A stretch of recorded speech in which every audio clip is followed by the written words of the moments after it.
দর্শকের মুহূর্তে আমরা দেখতে পাচ্ছি সংসদ ভবনের ঠিক সামনেই কিন্তু সাবেক প্রধান উপদেষ্টা এবং স্বাস্থ্য উপদেষ্টার বিচারের দাবিতে এই মুহূর্তে মানববন্ধন করছে কয়েকজন। আমরা একটু কথা বলবো আসলে ভাই কেন মানববন্ধন করছেন একটু।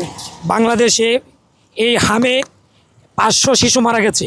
এই শিশু মারার দায়ে খুনি ইউনূস এবং তার বান্ধবী নূরজাহানকে অতিলম্বে গ্রেপ্তার করতে হবে এবং গ্রেপ্তার করে ফাঁসি নিশ্চিত করতে হবে। এটা আমাদের অঙ্গীকার।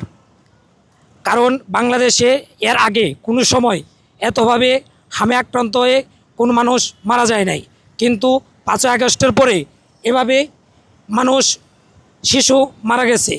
তাই সকলের কাছে অনুরোধ, আসুন আমরা প্রতিরোধ গড়ে তুলি এবং ইউনূসের ফাঁসি যে পর্যন্ত কার্যকর না হয় আমরা আমাদের কর্মসূচি পালন করি। আমরা এখানে আসছি বাংলাদেশ মুক্তির ডাক 71-এর পক্ষ থেকে। জয় বাংলা, জয় মুজিববাদ।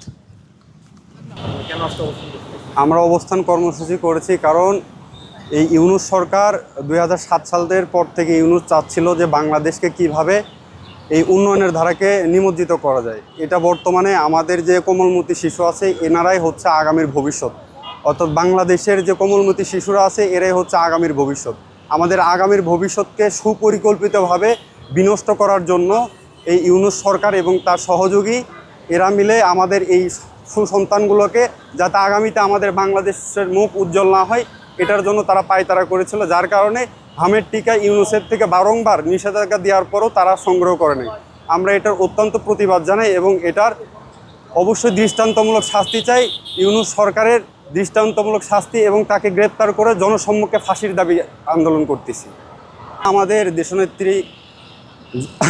দেশনেত্রী শেখ হাসিনা আমাদেরকে নির্দেশ দিয়েছে এবং বাংলাদেশ আওয়ামী লীগের আমরা অঙ্গ সংগঠন মুক্তির ডাক 71 থেকে আমাদের মাননীয় চেয়ারম্যান মহোদয় আল রিয়াদ অন্তর সাহেবের নির্দেশনায় পরবর্তীতে আমরা কঠোর থেকে কঠোরতর আন্দোলনের ডাক দেব যদি সরকার আমাদের এগুলো মায়না না নেয়।